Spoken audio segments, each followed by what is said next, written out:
चित्त तुझे पायी मुरो ऐसे करिगा पांडुरंगा शुद्ध रंग भावे रंगा पुरे पुरे आता नको दुजियाची सत्ता ऐसे करिगा पांडुरंगा शुद्ध रंग भावे रंगा लटिके ते फेडा तुका म्हणे जाय पिडा ऐसे करिगा पांडुरंगा शुद्ध रंग भावे रंगा। आजच्या या पावन ठिकाणी चालू असणारा शिवपुराण कथा सप्ताह आणि या सप्ताहामध्ये आजची सेवा माझ्या वाट्याला आली आणि या सेवेमध्ये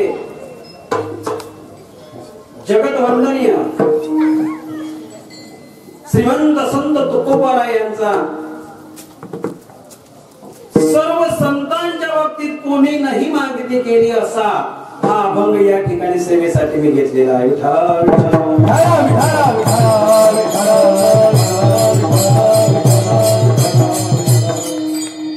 सेवेला सुरुवात करण्या अगोदर आपण त्या पांडुरंगाला वंदन करू। पांडुरंगा करू प्रथम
बाबाजी सद्गुरु दास तुका तद्वत ओम नमो ज्ञानेश्वरा करुणा करा दया तुमचा अनुग्रह लाभलो पावन झालो चराचरी कुमारीला ध्वज तिने लोकावरी कुमारीला ध्वज तिने लोकावरी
ही लोकावरी ऐसे चराचरे कीर्ती ज्यांची ते हे निवृत्तीनाथ ज्ञानेश्वर सोपान मुक्ताबाई ज्ञान दीप्तिका.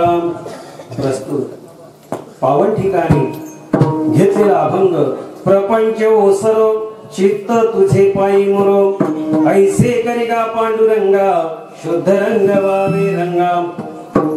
कीर्तनाला सुरुवात करण्या अगोदर थोडासा परिहार द्यायचा. या ठिकाणी तुमच्या गावात शिवपुराण कथा,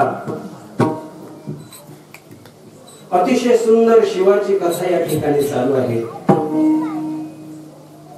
शिव म्हणजे निर्गुण निराकारात मध्ये साठवलेले ब्रह्मानंद म्हणजे शिव.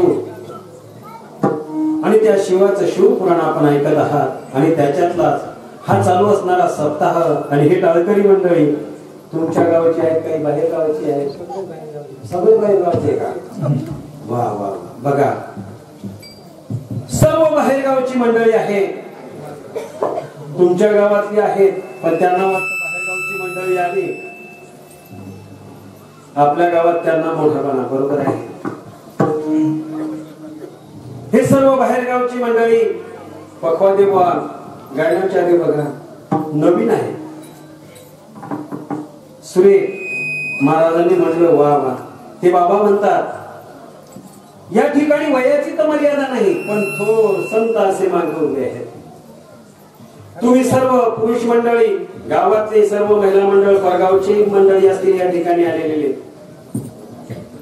या सर्वांच्या सानिध्यामध्ये आजची ही माझ्या वाट्याला आलेली सेवा बघा. बांधिलकीचं कीर्तन आहे. एक तर पहिला दिवस आणि हा शेवटचा दिवस. तुकोबरायांनी सर्वात विषयच वेगळा मांडला. कुणी संतांनी अशी मागणी केली नाही. सर्व संतांनी संसारामध्ये सांगितलं, पण तुकोबरायांची वेगळी. त्यांनी ही करुणा पण मागणी केलेली आहे. करुणा. आणि त्यामध्ये तुकोबराय सांगत आहे की बाबा रे, आम्ही या जीवाशी संगत केली. जीवाशी संगत नव्हे, संसाराशी संगत केली. आणि संसाराशी संगत करत असताना माझ्यावर माझ्या आप्त परिवाराचा म्हणजे असणारे सर्व परिवार नसतील तर गावातले लोक, सोयरे धायरे, या सर्वांचा आता मोठं मायेचं जाळं तयार झालेलं आहे. आणि याच्यातून मला आता काय हवी आहे, याच्यासाठी मला हा प्रपंच ओसरायचा आहे आणि तुझ्या सानिध्यात यायचं आहे. ओसरणं म्हणजे माहित आहे, जसा नदीला पूर येतो आणि तो कमी कमी होत जातो बघा. प्रपंच नको असं नाही म्हटलं, प्रपंच ओसरो. आणि तुमच्या आमच्यासाठी देवाकडे सांगणी घालतात की देवा, अरे या भडकलेल्या समाजामध्ये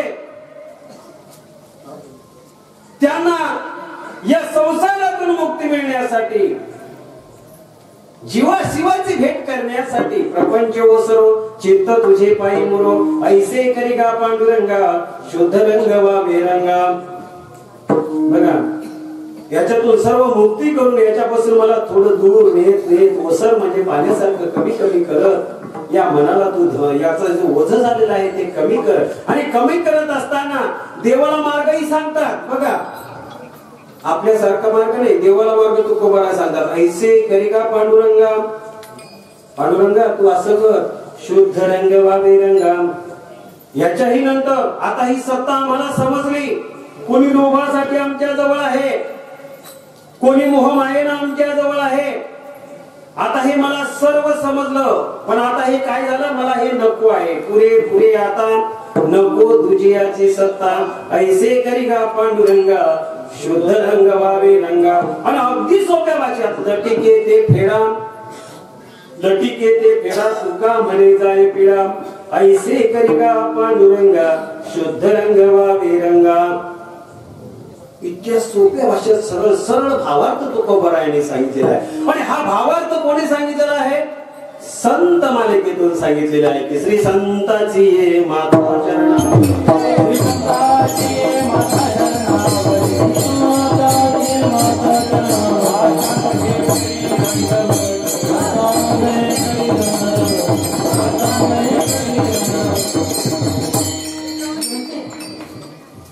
श्री संताचे माथा चरणावरी साष्टांग हे करी दंडवत. ज्या संतांनी आम्हाला या प्रपंचातून परमार्थाचा मार्ग दाखवला तेच बघा संत. संत कशी झाले ते का कुठून आले का संत? आता या प्रपंचामध्ये असताना आपण सोबत गुण आणि संगत गुण कोणाशी केले? प्रपंच तर सांगितला तुम्हाला, मला प्रपंच ओसरो शब्द सांगितला. मग प्रपंच ओसरो असं तुकाराबांना का वाटसं वाटलं? तुकोबरायांनी प्रपंच केला नाही का? संसार सार करीत होते. किती कोटीची इस्टेट होती? बरं आपल्याकडे किती कोटीची इस्टेट आहे याचाही विचार केला पाहिजे.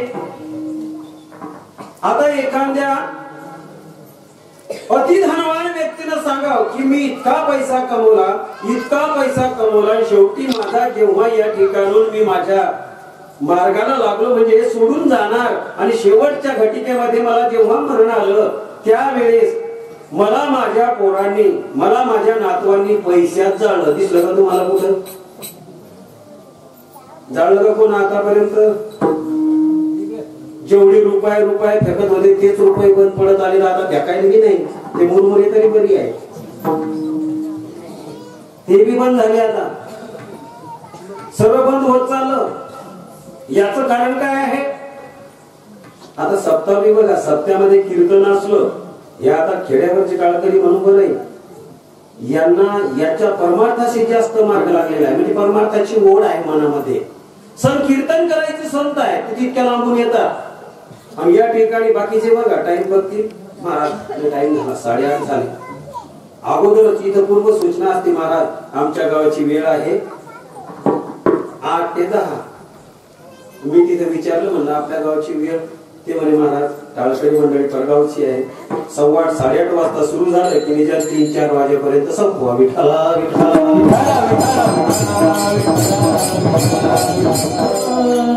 पाटलांनी कितीचा टाइम सांगायचा माहितीये का?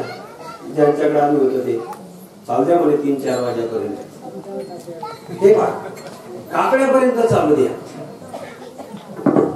इथं कसं असतं खरं जातीचे जर असले ना तर मग पाहायचं काम नाही. पण पेपरवारी असले की मग ते घड्याळ तीनदा काही ठिकाणी घड्याळ पुढेच असते की महाराजांना जास्त वेळेचं भान राहत नाही, मग घड्याळ पुढे ठेवा. ह्या सर्व गोष्टी कशासाठी आहे? तुमच्या मनात परमार्थाची ओढ आहे ना. मग आता तुम्ही 7 दिवस परमार्थ मार्गामध्ये तुम्हाला प्रत्येक येणाऱ्या थोर संतांनी मार्ग दाखवला. मग मार्ग दाखवत असताना मार्ग दाखवून गेले आधी दिनानिधी संत ते संत मार्ग दाखवून गेले. त्या मार्गावर चालत असताना आता तुम्ही शेवटच्या चरणामध्ये आहात. मग तुम्हाला आतापर्यंत ज्ञान मिळालं ना. मग ज्ञान मिळालं असताना त्या ज्ञानाची पारख आणि त्या ज्ञानातून आपण आतापर्यंत काय घेतला तो हा जागरणाचा दिवस आपण म्हणतो. विठाला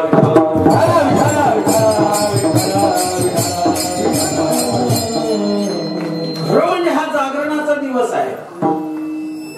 आणि आता जागरण किती वाजेपर्यंत करावं लागतं तुम्हाला माहित आहे ना? आपण जागरण किती वाजेपर्यंत करतो? सांप्रदायिकचं जागरण असलं की जास्तीत जास्त 10-10:30. तुम्ही आमंत्रित जागरण समजा सांगा बरं. दिवस निगुस्त. बरं जागरणामध्ये लग्नाचा मुहूर्त असतो आणि आम्ही खंडोबाची पूजा ठेवतो. खंडोबा कोणाचा अवतार आहे? महादेवाचा अवतार आहे. आणि तो महादेवाचा अवतार देवानं कशासाठी धरला? तुमच्या आमच्या जडजीवांना उधारायसाठी धरला ना. मला आणि त्याने तुम्हाला शिवपुराणामध्ये कथा सांगितली असेल. मग त्यांनी अवतार धरला. त्या देवाची पूजा आम्ही त्या ठिकाणी रातभर चालतो गोंधळ. बरं पहिल्यापासून गोंधळ असतो. तुमच्या इकडे तरी काही मंडळी चांगली आहे किंवा आमच्या इकडे आले की फिरूनच येतात आणि मग गोंधळ येतो रंगा. बघा संसाराचं पाऊल ठेवत असताना संतांनी सांगितलं संसाराची व्याख्या. संसार दुःख मूळ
आंधळ्याला दृष्टी देतो त्याचं नाव मी उच्चारी म्हणून आपण त्या ठिकाणी गोंधळ ठेवतो. लग्नाचा पहिला गोंधळ.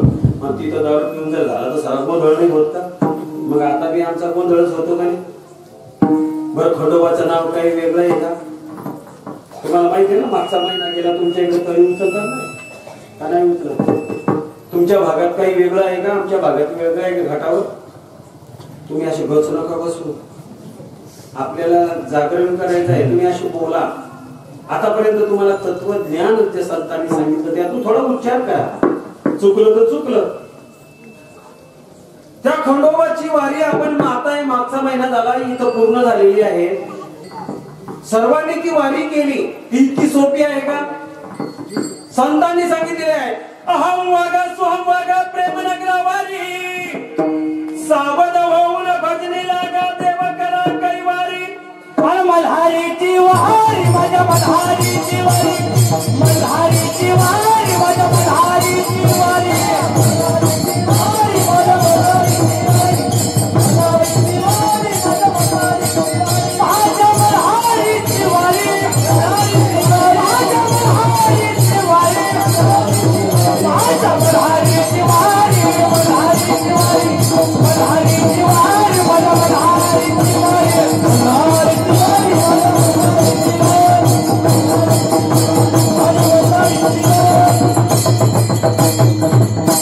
मल्हारीची वारी. ती वारी आता मागितली आपण मागच्या महिन्यात, पुष महिन्यामध्ये. त्या भक्ती सागरात आपण होतो. आणि ती अमावस्या कोणती आली? 6 महिन्यानंतर येणारी अमावस्या. खंडोबाचा दिवस, महादेवाचा अवतार घेण्याचा दिवस. 6 महिने येते सोमती घट बोलती, मल्हार गेले आंघोळीला, देव काय गेले आंघोळीला, त्या रामाईला हो रामा हो राघो माताजी. कुठे गेले? करामाईच्या ठिकाणावर. देवगडाखाली उतरला न माणिक चौकात आला, माणिक चौकात आला, हाका मारी होळकर आला हो रामा हो राघो माताजी. खंडोबा इतकं सोपं आहे का? महादेवाचा साक्षात अवतार आहे. ते शिवपुराण या ठिकाणी आहे. त्याने तुमच्या आमच्यासाठी घेतला आणि समजूनच आपल्याला भक्ती करायची आहे. आणि हे भक्ती ज्यावेळेस आपल्या मनामध्ये या प्रपंचापासून आपण दूर जाऊ आणि परमार्थाची चाड घेऊ, तेव्हा कुठं तुकोबाराय सांगतात की तुमचा प्रपंच कसा होईल? सफल होईल. आणि प्रपंचामध्ये आतापर्यंत आपण कितीही काबाड कष्ट करा, अथांग सागराचं पाणी आहे. त्या पाण्यावर येणारा बुडबुडा म्हणजे आपला संसार आणि प्रपंच आहे.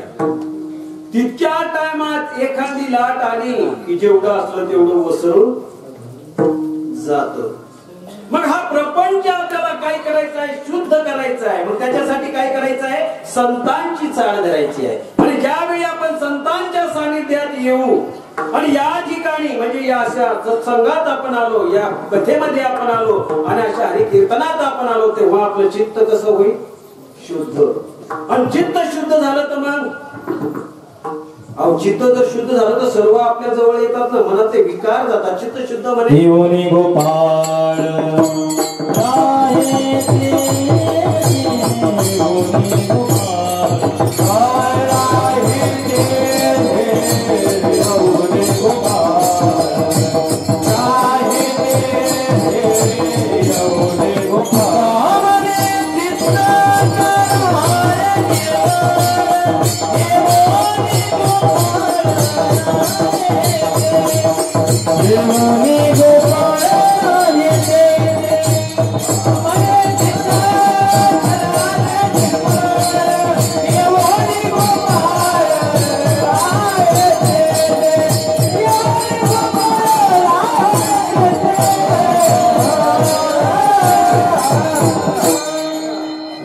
गोपाळ राहील.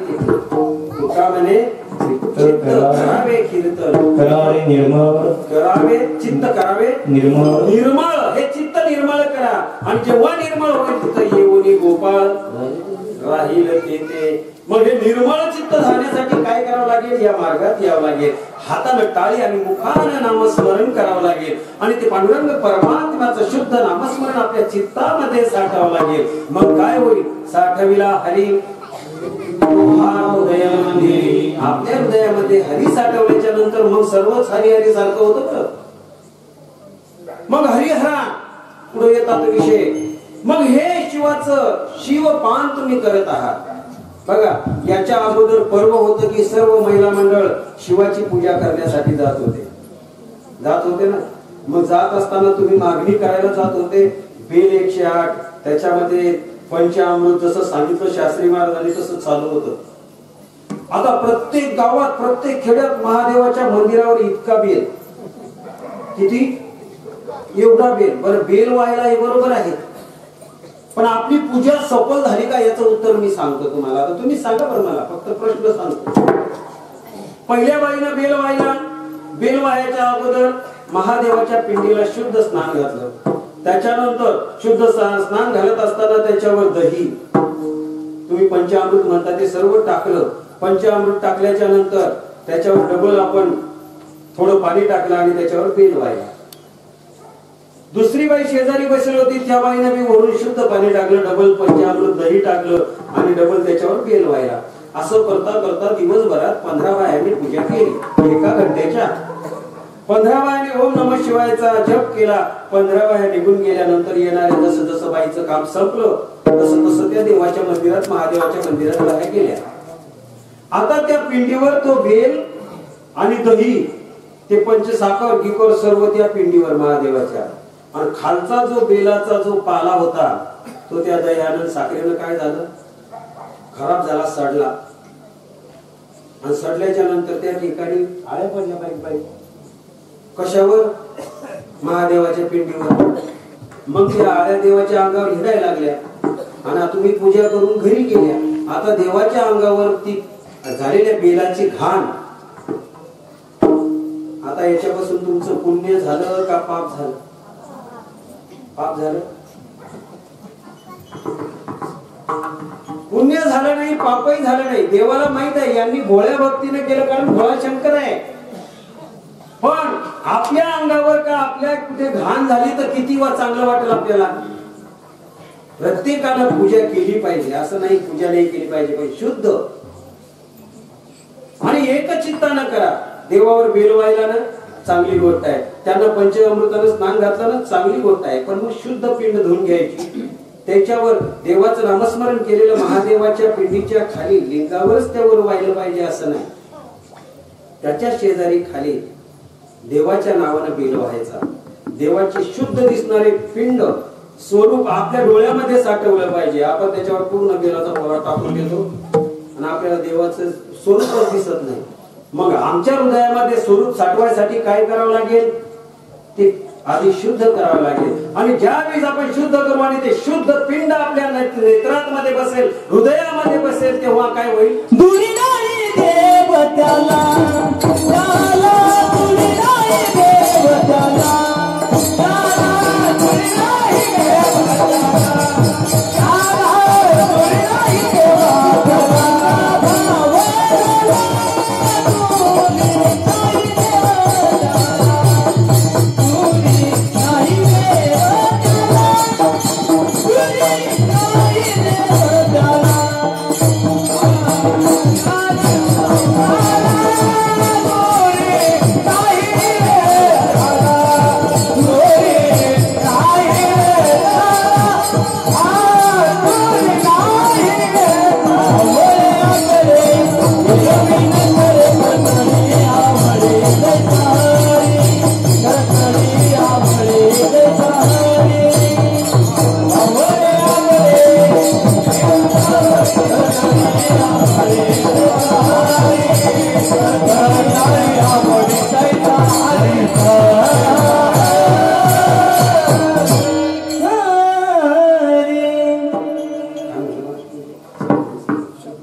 शुद्ध ज्याचा भाव झाला दुरी नाही बघा शुद्ध भाव जर झाला तर शुद्ध भावापैकी बघा तुम्ही इथंच लिहिलेलं आहे शब्द बघा तुकाराम महाराजांचे शब्द आपल्यासाठी इतके खगोल आहे सोपे सोपे शब्द आहे शुद्ध.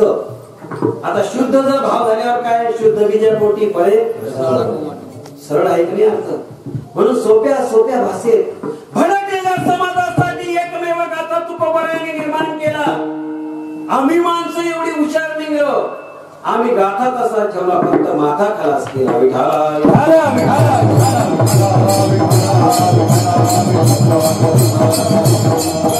याच्यासाठी संत मालिकेमध्ये तुम्हाला जर देवाचा मार्ग करायचा आहे तर डायरेक्ट देव पावन होत नाही.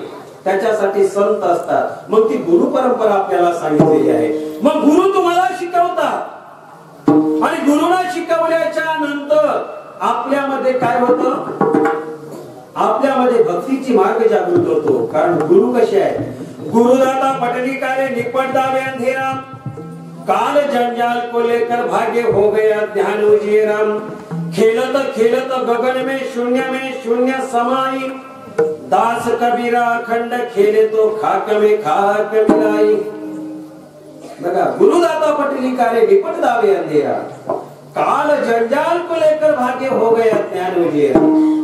काळ आमच्या मागे जो झाकून बसलेला आहे काळ त्या काळापासून जर दूर जायचं आहे तर आपल्या संसारामध्ये परमार्थाची चाड असली पाहिजे. संसारामध्ये परमार्थ असला पाहिजे. परमार्थामध्ये संसार नको. तुम्ही म्हणसाल असं कसं बघा तुकोबारायांचं म्हणणं आहे तेव्हा मी आता संसारामध्ये लय टाइम राहिलो. ज्या वेळी घरच्या मुलांना लहानचं मोठं केलं त्यावेळी त्यांनी माझे वेळोवेळी उपकार फेडले तरी आपले उपकार. अहो ज्याच्यासाठी आपण अहोरात्र काबाड कष्ट करायची त्या लेकराला आपण लहानचं मोठं केलं. ज्या लेकराला आपण लहानचं मोठं केलं त्या लेकराला त्याची जाणीव पाहिजे ना. पण निव्वळ आपल्या फक्त संस्कारामुळे लेकरू लहानचं मोठं झालं. सुसंस्कार नाही. सुसंस्कार कुठे असतात सुसंस्कारासाठी तुम्हाला आपला इतिहास उघडावा लागेल आणि त्या इतिहासाचं पहिलं पर्व आहे राजे शिवाजी. नवहिंदवी स्वराज्याचे संस्थापक राजे शिवाजी. बघा संस्थापक म्हटले मी ज्यांच्याकडे राज्यपद होत सर्व ताकद होती पैसा अडका गंज होता. पण एक वेळचा प्रसंग होता जिजाऊ मासाहेब रायगडावर बसल्या होत्या आणि बसल्या असताना जिजाऊ मासाहेबाच्या पुढे असणारा कोंढाणा किल्ला मातेला दिसला आणि त्या कोंढाण्यावर होणारा अन्याय तिथे झालेला अन्याय हा सहन होत नव्हता. तेवढाच डोळ्यात मध्ये आला आणि आपल्या मुलाला निरोप पाठवला राजे जेवायला बसले असतील तर हात धुण्यासाठी रायगडावर यावं. शिपायानं मुजरा केला आणि सांगितलं जेवायला बसले असतील तर आऊसाहेबांना बोलावलं. एवढं शब्द म्हटल्याबरोबर राजाने पुढचं ताट सोडून दिलं आणि तसेच निघले. आपल्या मुलाला बघावं आपला मुलगा येतो का पप्पा मी जेवून राहिलो. किती पैसा कमवला आपण त्याला लहानचं मोठं केलं पण सुसंस्कार नाही. संस्कार आहे संस्कारानं कलेक्टर झाले मोठे विद्वान झाले पण सुसंस्कार नीती सांगत आहे. नका जाऊ शास्त्रामध्ये इतिहासामध्ये या. ज्यांना शास्त्र नाही पटत त्यांनी इतिहासामध्ये या. इतिहासामध्ये शिवरायांनी आई वडिलांचा आदर सत्कार डोळ्यापुढे ठेवला आणि हिंदवी स्वराज्य स्थापन केलं. आईची आज्ञा होती. घोड्याला टाच मारली आणि रायगडावर हजर झाले. असं म्हणलं नाही थांबा सांगा येतो म्हणून जेवायला बसले म्हणू शकत नव्हते का. पण ज्या जिजाऊ मासाहेबांना शिवाजी राजांना सांगितलं होतं जेवत असाल तर रायगडावर या त्या जिजाऊ मासाहेबाचे संस्कार बघा. आपल्यातल्या नारी नव्हत्या त्या. आपण महिला होत्या का ती महिला वेगळीच होती. संस्कार बघा जिजाऊ मासाहेबाचे. आपल्या अंगात मध्ये जे गुण असतात ते लेकरावर दिसतात. प्रपंचामध्ये लेकरांना आई वडील समजले पाहिजे. ज्यावेळी आपले आई वडील समजतील त्यावेळी लेकरांना खरे संस्कार दिले असे म्हटले जाईल. विठ्ठला विठ्ठला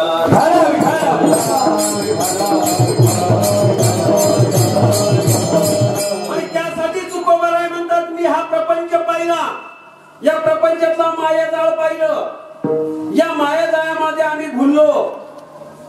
मुलगा काय करतो हे बापाला समजत नाही आणि बाप तर त्याच्यापेक्षा वेगळाच असतो.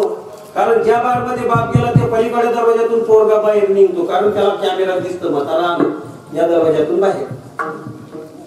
पहिल्यासारखा काळ आहे का आता? जरी असाल, जरी तुम्ही संस्कार झाले असतील, पैसा झाला असेल, पण योग्य सुसंस्कार शिवाजी राजांचे घ्या. आम्ही शिवाजी राजांची जयंती साजरी करतो 19 फेब्रुवारी. आम्हाला शिवबा समजलाच नाही. आम्हाला शिवबा समजला का? शिवबा समजलाच नाही. नुसत्या जयंतीत मारतो उड्या, तुला शिवबा समजला काय गड्या? नुसत्या जयंतीमध्ये उड्या मारतो आणि आम्हाला शिवबा समजला नाही. शिवबा समजून घ्यावा लागेल, त्यावेळी खरा प्रपंच समजेल. आणि या प्रपंचामध्ये तुकोबाराय म्हणतो आम्हाला काय केलेलं आहे? मोह मायेने गुरफटलेला आहे. त्याच्यासाठी तुम्हा आम्हाला म्हणतात भुलू नका संसाराचा माप, त्यामध्ये दुःख यातना नरदेह दुर्लभ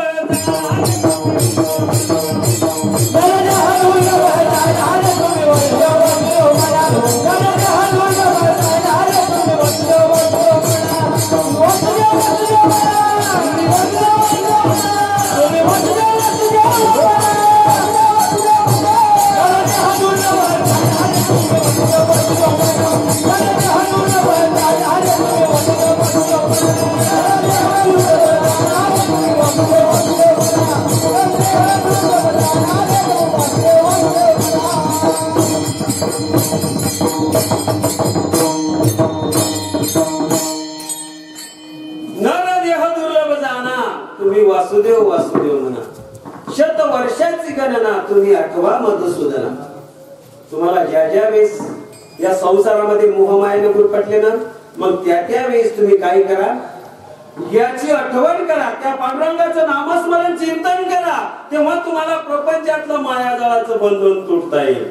पण हे जर तुम्हाला नाही समजलं तर मग मात्र काही खरं नाही. कारण तुकोबाराय तुम्हाला नेहमी सांगितलो, एवढी मोठी गाथा खलास केली तुकोबारायांची. 6 शास्त्र 18 पुराण वेदाचाच अर्थ आम्हाला ठावा असे ठामपणे मराठीमध्ये सांगणारे तुकोबाराय तुमच्या आमच्या सोप्या भाषेत मध्ये सांगून गेले. काय सांगितलं त्यांनी? हे जरी नाही कालं तरी दुसरं येईल, हे जरी नाही कालं, हे जरी नाही कालं तरी दुसरं येईल, हे जरी नाही कालं.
Oh,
आता एवढे गायनाचार्य हे पप्पा देवो असे असले तर चार कवा वाचतील समजेल का?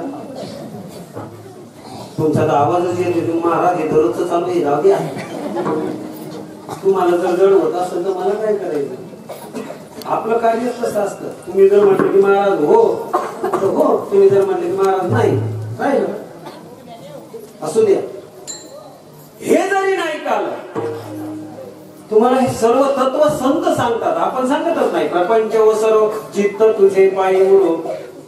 आता हे चित्त त्याच्या पायी मुरण्यासाठी तुकोबर आहे काय म्हणतात माहित आहे का? पहिल्यांदा हा प्रपंच वसू दे, कारण या प्रपंचामध्ये मी सर्व गुरफटून गेलेलो आहे या माया जाळामध्ये. आता तुम्हाला मी पहिलं सांगितलं हा दुःखमूळ संसार आहे, पण या दुःखमूळ संसारामध्ये भवरोगामध्ये आम्ही इतके चिटकलेलो आहे आम्हाला काही समजतच नाही. पण याच्याही व्यतिरिक्त काही संतांनी सांगितलं की बा तुम्ही संसारातच राहा पण पांडुरंग परमात्म्याचं नाव घ्या. कोणी सांगितलं? सावतामाळेनी म्हटले का? कांदा मुळा भाजी अवघी पिठाबाई माझी. कांदा मुळा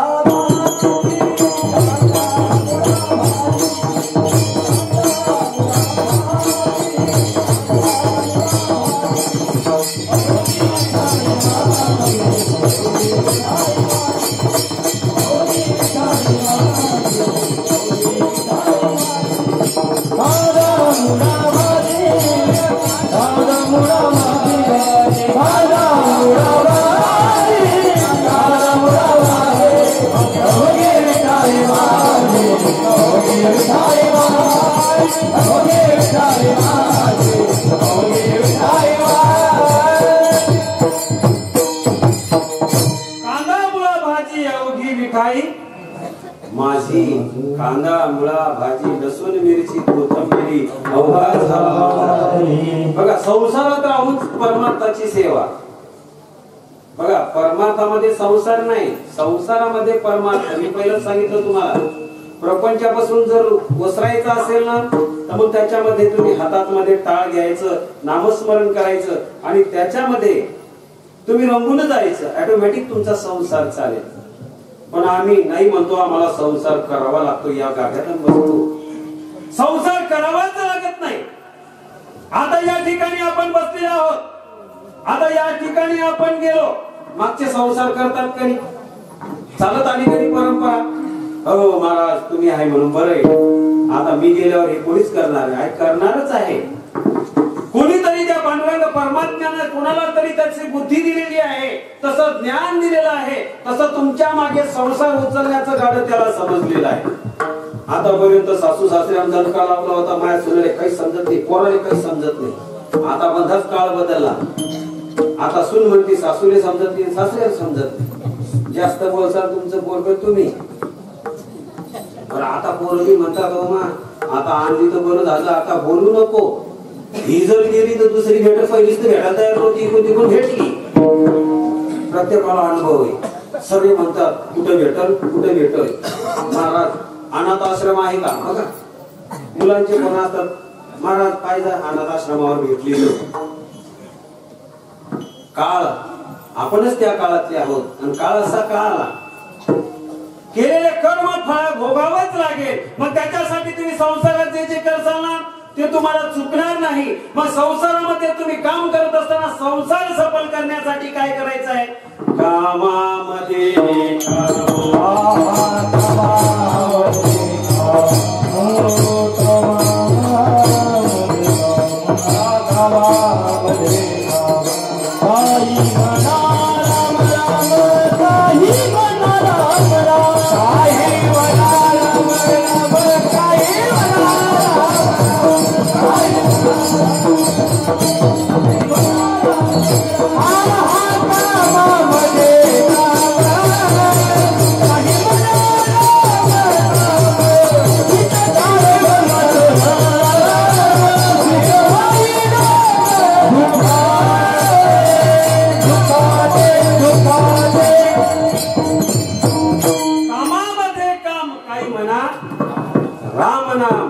तेच राम नाम सोपं आहे. बरं राम नामाची व्याख्या ही कबीर सांगतात, राम नाम लेते रहो, राम नाम लेते रहो, निकट आ गया काल, काल को आने लगे ना रे भैया सकाल संध्या काल. राम नाम की औषधि, राम नाम की औषधि खर नीति से खाए, एक बार खा जाए तो भवरोग मिट जाए. कबीराची भाषा आहे. कबीराला सर्व काही समजलं होतं म्हणून कबीराने तुमच्या सांगितलं रामाचं हे आहे ना इतकं नाव सोपं आहे. तुकोबारायांनी हरिपाठामध्ये सांगितलेलं आहे. किती सोपा मंत्र आहे? रामकृष्ण हरी विठ्ठल केशवा मंत्र हा जपावा सर्व काळ. सोपा सर्वहित मंत्र सांगितलेला. आम्ही पण सर्व सोडून दिलो ना, आम्ही अवघड पूजेच्या मागे लागलो. मग आम्ही नको ते तत्व पाळण्यास सुरू झालो. तत्व पाळायचे, तसे परंपरा काढायची आणि त्या परंपरेनुसार वागायचं. आपल्याकडून होत नाही. आम्ही इतकी हुशार. एका ठिकाणी एकानं महादेवाची सेवा केली आणि महादेव प्रसन्न झाला. महादेव प्रसन्न झाल्याच्या नंतर देवा, अरे माझी अशी लॉटरी लागू दे. तुला काय सांगा, लॉटरी लागली ना, तुला जे म्हणशील मी ते देईल. आता कोण कोणाला देणार? बघा आपलंच असतं. कापड गेलं की रुपया देवाच्या पेटीवर ठेवायचं. देवा माझ्या पोराला नोकरी लागू दे. हा गेला आणि म्हणतो की माझी लॉटरी लागू दे. तुला काय सांगावं, मी तुला देईल ना. बरं बाबा पाहायचंच काम नाही, एवढं देईल म्हटल्या बरोबर काय झालं, देवाने तथाच तू म्हणलं लागली याला लॉटरी. एकच गिराईक होतं का देवाकडे मागणार?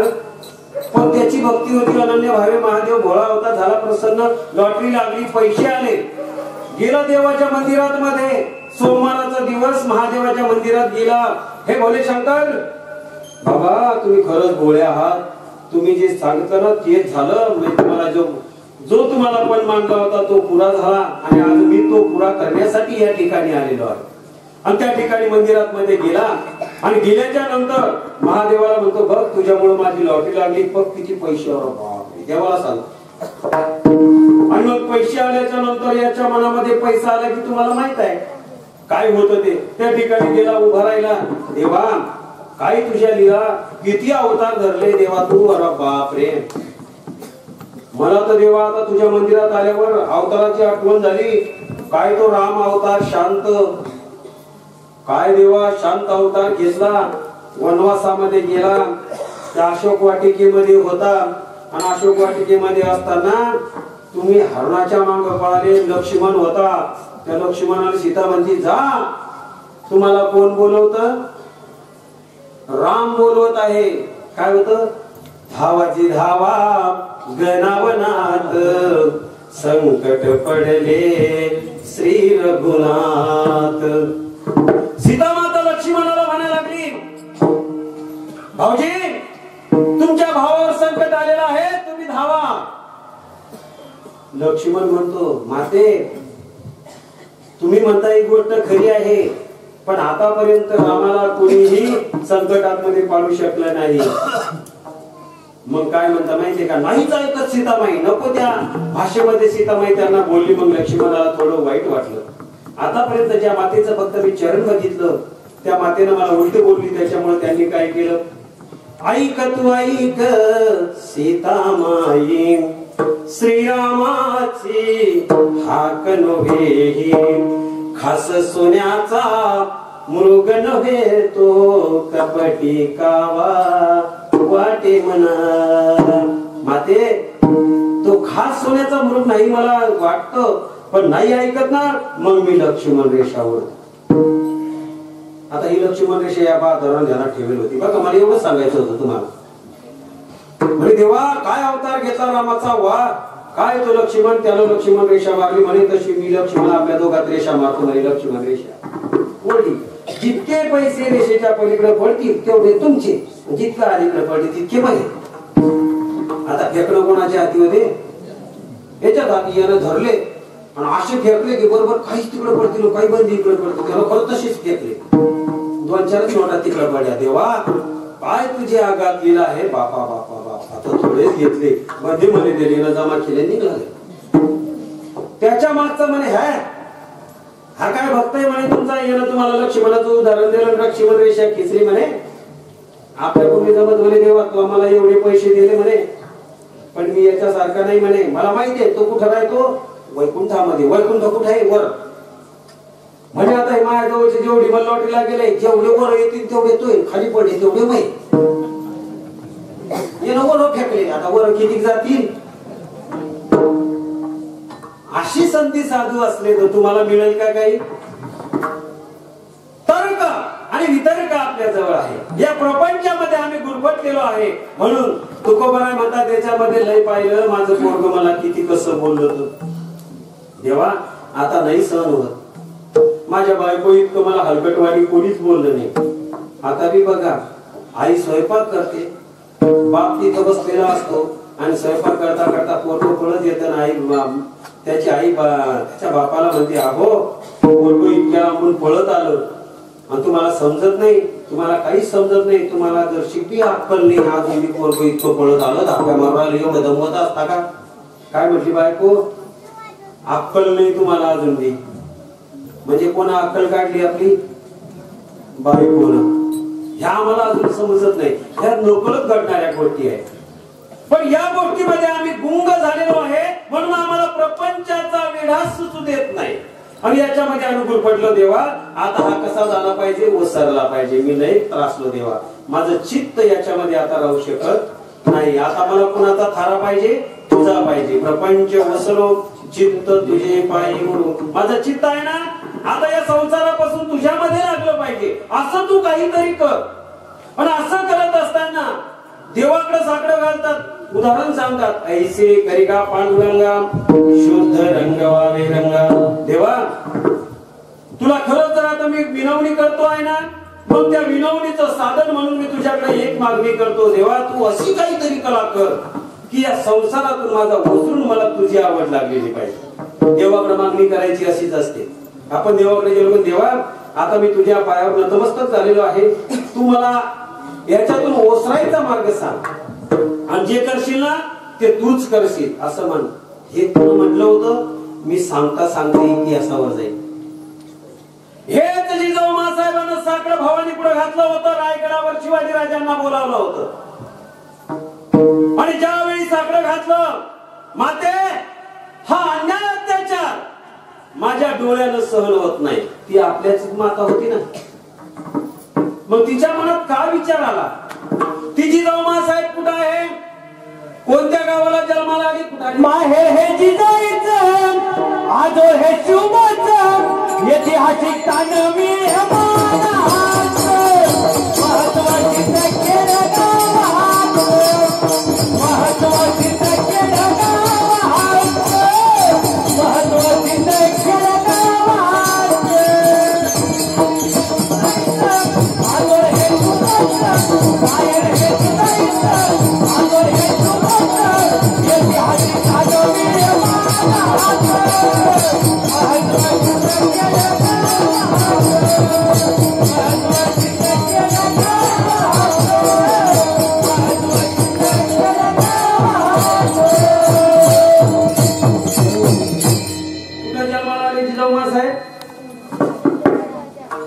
मी राजा आणि कोण्या जिल्ह्यात येते बुलढाणा जिल्ह्यात किती हुशार पोर आहे बघा या पोराला तुम्ही काही बी विचारा, एका मिनिटात उत्तर सांगतात.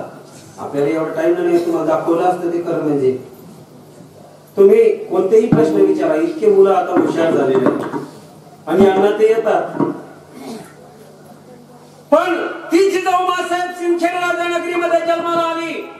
ती पावनभूमी आपला जिल्हा आहे आणि आपल्या जिल्ह्यातून मातेनं देवाला साकडं घातलं, देवीला साकडं घातलं. माते, हा अन्याय अत्याचार थांबव. मग हा अन्याय अत्याचार जिजाऊ मासाहेबांना डोळ्यामध्ये कसा घातला होता, तिथं प्रश्न येतो ना. संस्कार कुठं होते बघा. प्रपंच का वस्त्र म्हणले तुकोबाराय महाराज, मला इथं सांगायचं आहे. जिजाऊ मासाहेब ज्यावेळी शहाजी राजांची विवाह करायचा होता, त्यावेळीचा प्रसंग मी तुम्हाला सांगतो. मालोजी राजे भोसले फक्त वतनदारी करत होते आणि सिंदखेड राजा गावाचे जे जाधव आहेत, त्या जाधवांसोबत, जाधव हे राजेपद होत आणि जाधवांचं राजेपद यांच्याकडे दिसती वतनदारी. आणि एक दिवस रंगपंचमीचा सणाचा मुहूर्त आला आणि मालोजी राजे भोसले हे जाधवांच्या घरी गेले. जाधवांच्या घरी गेल्याच्या नंतर आपला शहाजी सोबत दिला होता आणि ज्यावेळी जाधवांच्या घरात मध्ये रंग उधळण्यात आला, त्यावेळी मुलगा म्हणजे जिजाऊ मासाहेब आणि शहाजी राजे एकमेकावर रंग फेकायला लागले आणि जाधव म्हणाले, बघा जोडी किती सुंदर दिसते. असं म्हटल्याबरोबर मालोजी म्हणतात, अहो ऐकलं का मंडळी, जाधवांनी काय म्हटलेलं आहे, जोडी किती सुंदर दिसती. म्हणजे आमच्या शहाजी राजांना जिजाऊ मासाहेब त्या जिजाऊला देता वाटतं असं म्हटल्याबरोबर जाधव खिजले. मालोजी राजांचा अपमान केला. मालोजी राजे बरोबरीची असती तर दिली असती, बरोबरीच लागेल त्याला. आमच्याकडे राजेपद, कुठं तुमच्याकडे ती वतनदारी, तुम्ही कुठं सरदार, असं म्हटल्याबरोबर अपमान झाला. मालोजी राजांनी नोकरी सोडली, घरी गेले. मन लागत नव्हते, पण रात्री झोपल्याच्या नंतर साक्षात्कार झाला आणि साक्षात्कार घेत असताना घृष्णेश्वरानं स्वप्नात येऊन सांगितलं, जाय तुझ्या शेतामध्ये 7 राजन द्रव्य रोज जपलेला आहे, ते काढ वर आणि तू राजे घोडे राजेपद मिळव. असं म्हटल्याबरोबर आपल्या भावाला उठवलं. दत्ताजी, अरे उठ, असं असं स्वप्न पडलं. हे काय म्हणे, तुम्ही जिजाऊ मासाहेबाचं खोड धरून बसले, झोपा. असं म्हटल्यावर काही केलं ऐकलं नाही. दोघं भाऊ उठले, शेतामध्ये गेले, खोदकाम केलं. 7 राजन साखळदंडानं खचून बांधलेले त्यांना भेटले आणि द्रव्य भेटल्याच्या नंतर आता याचा विल्हेवाट लावायचं म्हणून भट्टाला बोलावण्यात आलं. त्याच्यातून विल्हेवाट लावून हत्ती घोडे घेतले आणि मग कमवलं राज्यपद. थोडक्यात सांगतो, आपल्याला पुढे जायचंय कारण विषयाकडे यायचंय. आणि मग त्या ठिकाणी राज्यपद मिळाल्याच्या नंतर निजामाच्या दरबारामध्ये नोकरी करायला लागले. निजामाच्या दरबारामध्ये नोकरी करत असताना मालोजी राजे मारले गेले. मालोजी राजांच्या जो पुत्र होता शहाजी राजांना त्यांच्या जागेवर नेमण्यात आलं. आपले काका त्यांच्या सोबत होते आणि तिथं ते नोकरी करत असताना निजामाच्या माध्यमातून शहाजी राजांचं आणि जिजाऊ मासाहेबांचं लग्न विवाह ठरला. लग्न विवाह ठरल्याच्या नंतर ज्यावेळी लग्न झाले आणि त्याच निजामाच्या दरबारामध्ये दरबार भरला असताना मुजरे झाडण्यासाठी एक दिवस मातंबर मंडळी दरबारामध्ये जमा झाली आणि दरबारामध्ये सर्व मंडळी जमा होत असताना निंबाळकरांचा हत्ती पिसाळला होता. हत्ती पकडायचा आहे, हत्ती पिसाळला, हत्ती पकडा असं म्हणत असताना त्या ठिकाणी दत्ताजी होता, जाधवांचा मुलगा. दत्ताजी, अहो दत्ताजी, हत्ती पकडा. दत्ताजीची फौज त्याच्यावर तुटून पडली. दत्ताजी कोण? जिजाऊ मासाहेबांचा भाऊ. थोडक्यात सांगतो, सर्वांना इतिहास माहिती आहे. आणि तो हत्तीला धरण्यासाठी गेला असताना काही केले, हत्ती काबीज होत नव्हता. हत्ती ताब्यात येत नाही. संभाजी पुढे उभा होता. आता संभाजी कोण हे तर सांगावं लागेल. संभाजी हा शहाजी राजांचा भाऊ. इतिहासामध्ये 2 संभाजी आहे. एक संभाजी शहाजी राजांचा भाऊ आणि एक संभाजी शिवाजी राजांचा मुलगा. आणि त्या ठिकाणी संभाजी होता. संभाजी काय बोलला माहित आहे का?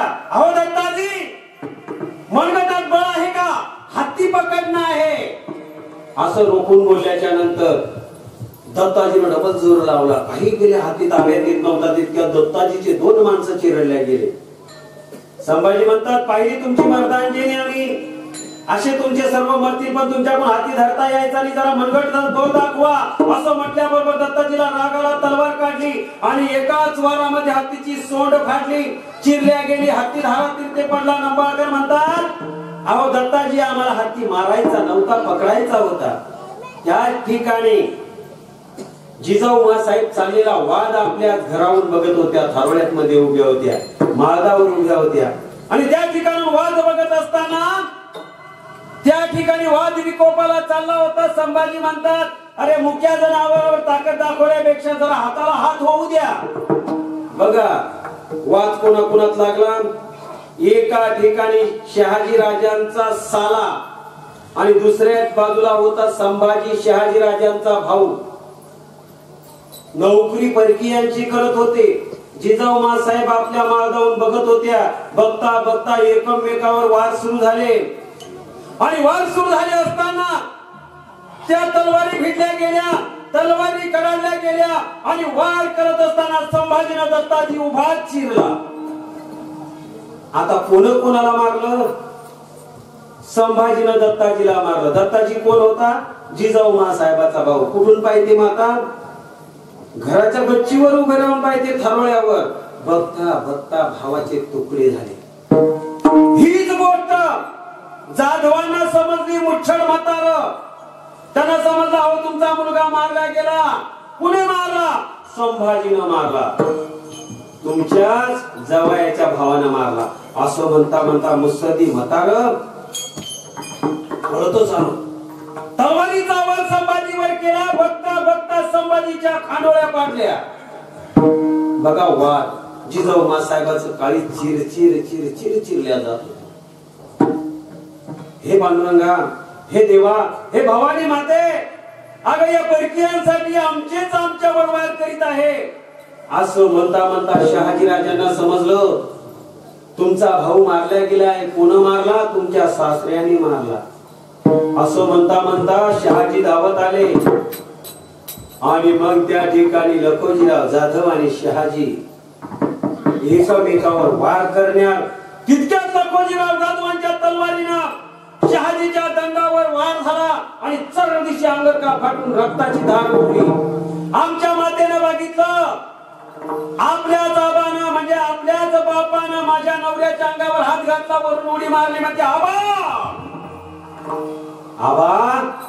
माझ्या कुंकाच्या धन्यावर तुम्ही वार केला. आबा मी तुम्हाला सोडणार नाही तिथून उडी मारून. बघा आता जर ती बाई जर आपल्यातली असती तर खरंच सांगा 498 पुढे आली असती का जिजाऊ साहेबासारखी पळत गेली असती? कोणाकडून झाली असती बाई? अहो डायरेक्ट बंद घर गेलात नवऱ्याचं 498. बघा सुसंस्कार, मी संस्कार शब्द काढले होते, सुसंस्कार शब्द काढले होते. त्या सुसंस्कारामध्ये जिजाऊ साहेब आपल्या बापावर धावून गेल्या. आबा आबा म्हटल्या बरोबर. त्याच ठिकाणी आबांना बघितलं स्वतःची मुलगी धावून आली. तितक्यात निजाम बाहेर आला. क्या बदतमीजी है असं म्हटल्याबरोबर सर्व वातावरण शांत झालं. जे ते आपल्या ठिकाणी निघून गेले. यांचं उचललं यांचं उचललं पण चिरले गेले. जिजाऊ साहेबाचं काळीच त्या ठिकाणी चिरल्या गेलं आणि चिरल्या जात असताना हा अन्याय जिजाऊ साहेबांना आपल्या पोटामध्ये धरून रडत होती. काळी तुटलं होतं पण शहाजी राजाने जिजाऊ साहेबाला महालात नेलं, शांत केलं आणि दिवसामागून दिवस निघून जात असताना सांगितलं आबा याच्यानंतर मी तुमचं तोंड सुद्धा बघणार नाही. आणि इथूनच खरं वैरत्व चालू झालं. आणि ते वैर शेवटी आपली बायको तिच्या बापाचं तोंड पाहत नाही म्हणून निजामाची नोकरी शहाजीनं सोडून दिली आणि सुलतानाची नोकरी धरली. त्या ठिकाणी नोकरी करत असताना लखोजीराव जाधव हे शहाजीच्या पाठला करायला लागले आणि घोडदौड चालू असताना त्याच काळामध्ये जिजाऊ साहेबाला 9 महिने भरले होते. 9 महिन्याच्या घटका पूर्ण झाल्या होत्या. 9 दिवस बाकी होते. घोडदौड काही अशी नव्हती. सुलतानाच्या राज्यातून शिवनेरी पर्यंत यायचं होतं. शिवनेरीवर देशमुख होता त्या देशमुखाच्या घरी जिजाऊ साहेबाला सोडायचं होतं म्हणून शहाजीराजे धडपड करीत होते. जिजाऊ साहेब घोडदौड करत होत्या. जशा घोड्यावर जात होत्या तशा पोटामध्ये वेदना होत होत्या. आपल्या बाईचा जर विचार केला तर 9व्या महिन्यात आपली बाई जास्त घोडदौड करेल का? करेल का बाई? आपली बाई करू शकत नाही. डॉक्टरनं सांगितलं आराम, झोपून राहील. पहिल्यांदा कसं होतं, सासू सांगायची हे जेवारी घे, जात्यात मध्ये टाक आणि फिरव. आणि मग त्या ओव्या म्हणायची. बापा बापा काय सुंदर जनाबाईच्या ओव्या आहेत. त्या ओव्या म्हणायची. सुंदर सुंदर माझे जाते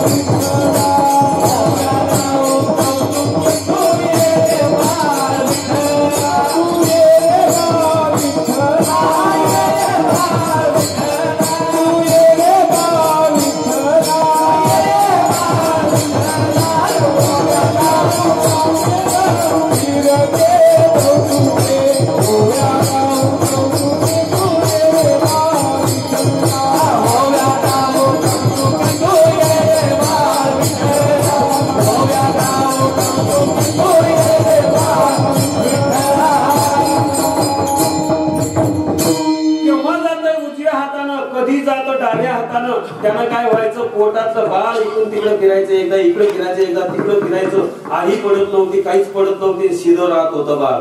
आता तर डॉक्टर सांगतात आरामशीर बसा, बाई हलत नाही, उलत नाही. मग ऑटोमॅटिक पाणी कमी होतं, पाणी वाढतं. मग झालं आडवं झालं, कापा आणि काढलं बाई. अरे जुनं ते सोनं आहे, पण ते तुम्हाला मला समजलं पाहिजे ना. मग हेच त्या ठिकाणी सुसंस्कार आहे. आणि मग जिजाऊ साहेब त्या ठिकाणी 9 महिन्याचा गर्भपोटात 9 दिवस राहिले. आणि 9 दिवस येत असताना शिवनेरीवर जिजाऊ साहेबाला ठेवून घोड्याला टाच मारून शहाजीराजे चालले गेले त्या दरबारामध्ये. त्याच शिवनेरीवर लखोजीराव जाधव आले आणि दरवाजाला थाप मारतात.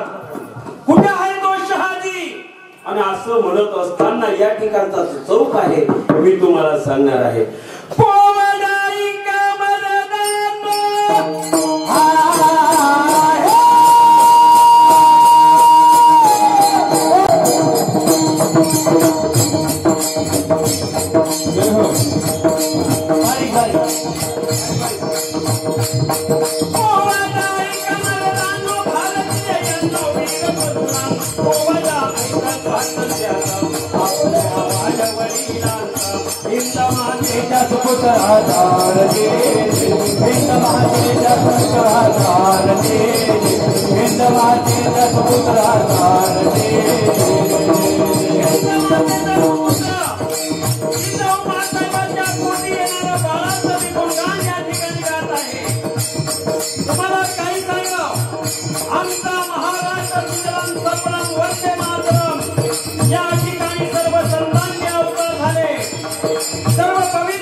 गंगा यमुना गोमती सिंधु सरस्वती तापी कोयना कृष्ण जलभाग नित्य पसरती भूमि वरभाग चित हे हिंद भूमि मदकार निराहार चित हे हिंद भूमि